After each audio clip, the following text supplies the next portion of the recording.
Hello friends, welcome to Leonsclub. I am LiQWYD. Chicken recipe KADAi Chicken recipe maitana njan innu vandirikkunnathu. Ee video ishtamayengil like cheyyuvanum comment cheyyuvanum ee channel aadhyamayi kaanukayanengil subscribe cheyyuvanum marakkaruthu. Appo namukku video ilekku poyalo.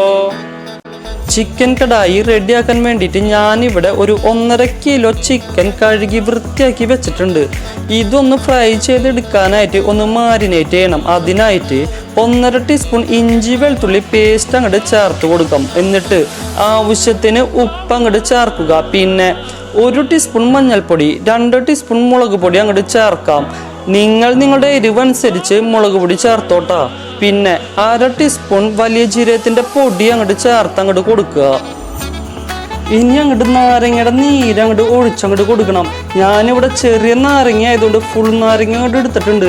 ഇനി നിങ്ങളുടെ വലിയ നാരങ്ങ ആണെങ്കിലേ ഒരു half എടുത്താൽ മതിട്ടാ. ഇനി കൈ കൊണ്ടങ്ങടെ നന്നായിട്ട് അങ്ങോട്ട് ചിക്കൻ്റെ എല്ലായിടത്തും മസാല ആവും വരെ അങ്ങോട്ട് നന്നായിട്ട് അങ്ങോട്ട് മിക്സ് അങ്ങോട്ട് ചെയ്ത് അങ്ങോട്ട് കൊടുക്കുക. ഇപ്പോൾ ചിക്കനിലെ മസാല ഒക്കെ തേച്ച് നന്നായിട്ട് അങ്ങോട്ട് റെഡി ആയിട്ട് അങ്ങോട്ട് കിട്ടിയിട്ടുണ്ട്. ഇനിയില്ലേ ഒരു 1/2 മണിക്കൂർ അങ്ങോട്ട് റെസ്റ്റ് ചെയ്യാൻ വെക്കുക. നമുക്കത് 1/2 മണിക്കൂറിന് ശേഷമല്ലേ ഞാനിവിടെ ഒരു പാൻ എടുത്തിട്ട് ചൂടാവാൻ അങ്ങോട്ട് വെച്ചിട്ടുണ്ട്. അതിലേക്ക് കുറച്ച് ഓയിൽ അങ്ങോട്ട് ഒഴിച്ചങ്ങോട്ട് കൊടുക്കുന്നുണ്ട് കേട്ടോ. ഈ ഓയിൽ ഇപ്പോൾ ചൂടായിട്ടുണ്ട്. ഇനിയില്ലേ നമ്മളങ്ങോട്ട് മിക്സ് ചെയ്ത് വെച്ച ചിക്കനില്ലേ അതങ്ങോട്ട് ഇട്ടങ്ങോട്ട് കൊടുത്ത് നന്നായിട്ട് അങ്ങോട്ട് ഫ്രൈ ചെയ്ത് അങ്ങോട്ട് എടുക്കാം നമുക്ക്. എന്നിട്ട് നമുക്ക് ഒരു സൈഡ് ആവുന്ന സമയത്തൊന്ന് മറിച്ചിട്ട് അങ്ങോട്ട് കൊടുക്കുക. ഇതിൻ്റെ 2 സൈഡും ഒരേപോലെ നമുക്ക് അങ്ങോട്ട് ഫ്രൈ ചെയ്തെടുക്കാം. ഇപ്പോൾ ചിക്കൻ ഫ്രൈ ചെയ്ത് വന്നിട്ടുണ്ട്.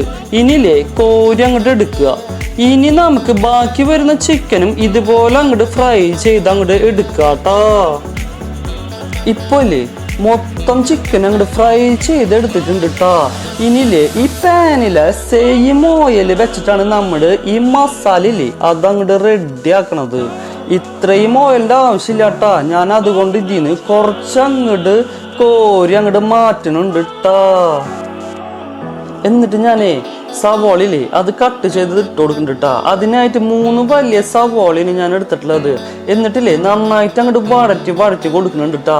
ഇതില്ലേ വഴറ്റി പെട്ടെന്ന് കിട്ടാനായിട്ട് ഇതിലേക്ക് വേണ്ട ഉപ്പില്ലേ അത് ഞാൻ ഇപ്പം തന്നെ അങ്ങോട്ട് ചേർത്ത് അങ്ങോട്ട് കൊടുക്കുന്നുണ്ട് കേട്ടോ. എന്നിട്ട് അങ്ങോട്ട് കുറച്ചങ്ങോട്ട് വഴറ്റി അങ്ങോട്ട് നന്നായിട്ട് അങ്ങോട്ട് കിട്ടിക്കഴിഞ്ഞാൽ ഇതിലേക്ക് 1.5 ടേബിൾ ടീസ്പൂൺ ഇഞ്ചിയില് അത് ചെറുതായിട്ട് കട്ട് ചെയ്തത് അങ്ങോട്ട് ഇട്ടങ്ങോട്ട് കൊടുക്കുക. എന്നിട്ട് ഒരു 1.5 ടേബിൾ ടീസ്പൂൺ വെളുത്തുള്ളിയില് അതും ചെറുതായിട്ട് അങ്ങോട്ട് കട്ട് ചെയ്തത് അങ്ങോട്ട് ഇട്ട് കൊടുത്തിട്ട് നന്നായിട്ട് അങ്ങോട്ട് മിക്സ് ചെയ്ത് കൊടുക്കാട്ടോ നമുക്ക്. ഇത് നല്ലതുപോലെ അങ്ങോട്ട് വഴറ്റി അങ്ങോട്ട് എടുക്കണം. എന്നിട്ടില്ലേ ഇതിലേക്ക് 3 പച്ചമുളകില്ലേ നടുക കീറിയത് അങ്ങോട്ട് കട്ട് ചെയ്തത് അങ്ങോട്ട് ഇട്ടങ്ങോട്ട് കൊടുക്കണം. എന്നിട്ട് 2 വലിയ തക്കാളി കട്ട് ചെയ്തതും കൂടി ഇട്ട് കൊടുത്തിട്ട് ഇതിൻ്റെ പിന്നാലെ നമുക്ക് കുറച്ച് കറിവേപ്പിലില്ലേ അതും കൂടി അങ്ങോട്ട് ചേർത്തിട്ട് എല്ലാം കൂടി അങ്ങോട്ട് നന്നായിട്ട് അങ്ങോട്ട് വഴറ്റി അങ്ങോട്ട് എടുക്കണം. ഈ തക്കാളില്ലേ നല്ലതുപോലെ ഉടഞ്ഞ് കിട്ടണം. അത് വരെ അങ്ങോട്ട് എല്ലാം കൂടി അങ്ങോട്ട് വഴറ്റി അങ്ങോട്ട് കൊടുക്കണം. ഇപ്പം കണ്ട എല്ലാം കൂടി അങ്ങോട്ട് നന്നായിട്ട് അങ്ങോട്ട് വഴന്ന് അങ്ങോട്ട് കിട്ടിയിട്ടുണ്ട് കേട്ടോ. ഇനിയില്ലേ ഇതിലേക്ക് നമുക്ക് കുറച്ച് മുളക് പൊടിയും കൂടി അങ്ങോട്ട് ചേർത്ത് അങ്ങോട്ട് കൊടുക്കുക. അതിന് പിന്നാലെ കുറച്ച് മഞ്ഞൾപ്പൊടിയും കൂടി അങ്ങോട്ട് ഇട്ട് കൊടുത്തിട്ട് വലിയ ജീരകത്തിൻ്റെ പൊടിയും കൂടി അങ്ങോട്ട് ചേർത്ത് കൊടുത്തിട്ട് ഈ മസാലകളുടെ പച്ചമണല്ലേ അത് മാറണ വരെ നന്നായിട്ട് അങ്ങോട്ട് വഴറ്റി അങ്ങോട്ട് എടുക്കുക. ഇത് നന്നായിട്ട് അങ്ങോട്ട് വഴന്ന് അങ്ങോട്ട് കിട്ടിയാലില്ലേ നമ്മൾ ഫ്രൈ ചെയ്ത് വെച്ചിരുന്ന ചിക്കനില്ലേ അതങ്ങോട്ട് ചേർത്ത് അങ്ങോട്ട് കൊടുക്കുക.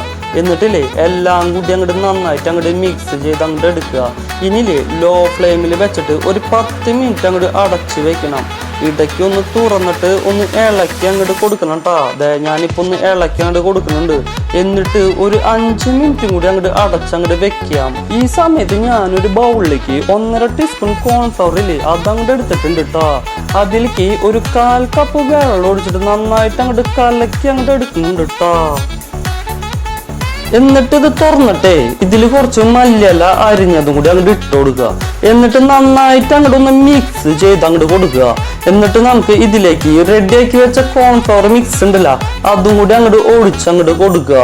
ഇനിയില്ലേ ഗ്രേവി കൂടുതൽ വേണമെന്നുള്ളവർക്ക് ഈ കോൺഫ്ലവർ ഇല്ലേ അതിൻ്റെ ഈ മിക്സിൻ്റെ ഒപ്പം തന്നെ കുറച്ചും കൂടിയും അതായത് ഒരു 1/2 കപ്പ് വെള്ളം കൂടി അങ്ങോട്ട് കൂടുതൽ അങ്ങോട്ട് ഒഴിച്ചു കൊടുത്താൽ മതിയാകും. എന്നിട്ടില്ലേ എല്ലാം കൂടി അങ്ങോട്ട് നന്നായിട്ട് അങ്ങോട്ട് മിക്സ് ചെയ്ത് അങ്ങോട്ട് എടുക്കുക. ഇനി ഈ കോൺഫ്ലവർ ഒക്കെ വെന്ത് വരുന്നത് വരെ നന്നായിട്ടൊന്ന് ചൂടാക്കി അങ്ങോട്ട് എടുക്കാം. ചിക്കൻ കടായി ഇവിടെ റെഡി ആയി വന്നിട്ടുണ്ട്. ഇത്രേ ഉള്ളോ ഈ ചിക്കൻ കടായി. അപ്പൊ എല്ലാവരും അങ്ങോട്ട് ഉണ്ടാക്കി അങ്ങോട്ട് നോക്കുക. എന്നിട്ടില്ലേ നിങ്ങളുടെ വിലയേറിയ അഭിപ്രായം അങ്ങോട്ട് കമന്റ് അങ്ങോട്ട് ചെയ്യുക. അപ്പൊ എല്ലാവരും അങ്ങോട്ട് സന്തോഷമായിട്ട് അങ്ങോട്ട് ഇരിക്കുക. അപ്പൊ നമുക്ക് അടുത്ത വീഡിയോയിൽ അങ്ങോട്ട് കാണാട്ടോ.